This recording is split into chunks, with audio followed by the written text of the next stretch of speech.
Guys, how we doing? Big Dog Breaks here, and bringing you something different today, as we like to keep switching it up on you. So I had, for the longest time, from probably 1995 to 2008, consistently gone. My dad and I used to go and get autographs in person. We're down in Atlanta, so we'd go to the Braves a lot. We'd go to spring training.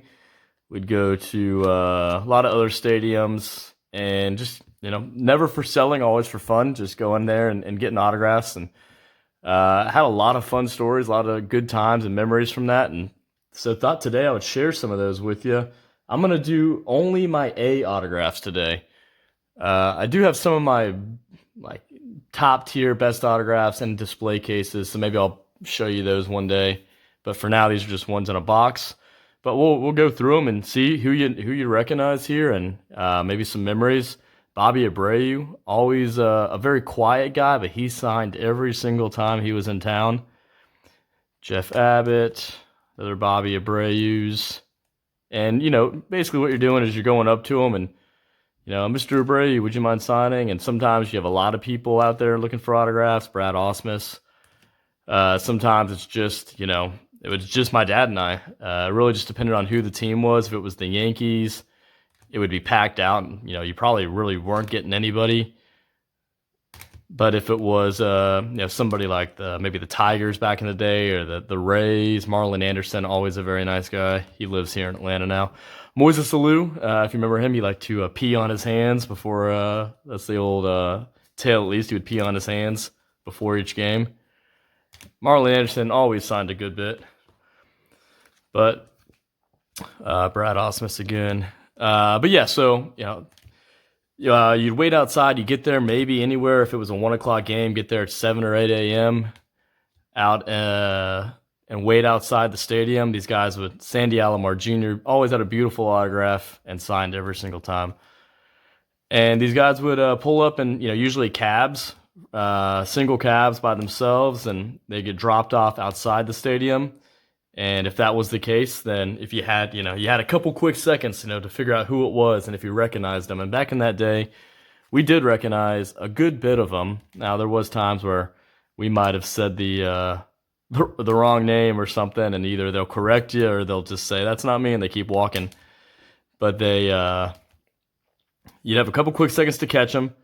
We ended up getting pictures with, I would say about 60% of these guys.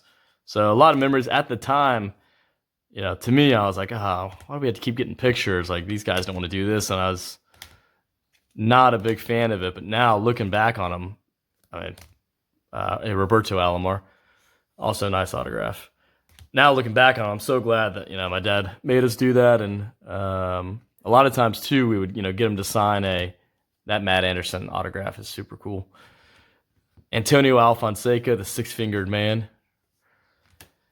But yeah, you'd get an autograph, maybe get them on just like a note card or a team card. Oh, perfect example. Just right on cue, just like that. And then go back after the fact and try and look up who was number 12 on the roster. So, sure enough, Marlon Anderson, as if we didn't have enough of him already. And then next time you go and you see him in town, maybe the next time later that year or the next year, you print out that picture and you get the picture autographed. And they usually get a kick out of that. Moises Alou, that's an awesome autograph there. Also, something we had to do back then was a lot of times you'd have these chrome cards. We'll see if one shows up here. And the cards would not take well for autographs. So we would have to get baby powder, pat down the cards, and scrub them down with baby powder real quick. And then the autograph would stick, which, who would think that?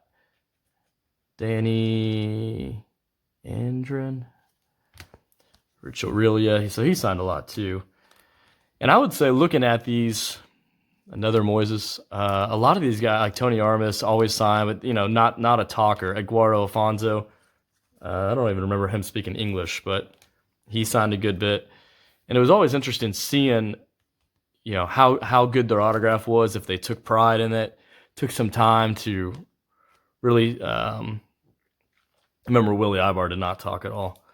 Rick Ankiel, I was so bummed. This was when we did not put baby powder on that we should have, but this was back when he was like the it factor, right? He was the pitcher. He was coming out. He was going to be that guy. Ended up not succeeding as a pitcher. I think he fell out for a little while, went to the minors. And then Brady Anderson from the Orioles. I think he was the one that had that massive home run year, right? Like 55 home runs. And then, who was I just talking about? I lost my track. Oh, Rick Ankiel. And then came back as an outfielder and, was slugging it. So this is going to be it for the A autographs. Ended with Brad Ausmus again. Pretty good mix of guys there. A lot of these have some of the dates on them on the back. So Ankiel was in 01, May 3rd.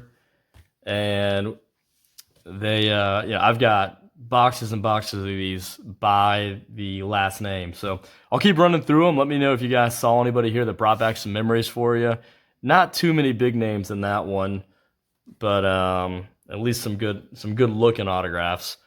And I know as we get into it more, you'll see some of these guys that are, Hall of Famers, All-Stars, Cy Youngs, and those are the fun ones to go back and hear some stories about.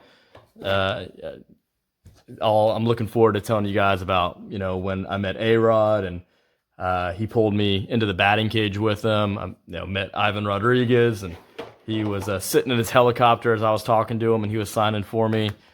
Corey Patterson, back when he was the hot guy, pulled me onto the field with him. So a lot of cool stories, and we'll get into those. But anyways, if you thought this was cool, if you look forward to seeing some more of these, give me a comment below, and we'll talk soon, guys. Again, none of these are for sale. These are all personal collection. I always told my dad from day one, my dad even told me, anything we get together, that's for you. Please don't ever sell this. And that's stuck with me for, 20, 30 years now, and don't ever plan to do that with the items my dad and I got together. So, BigDogBreaks.com if you want to check out the website, and we'll check you next time.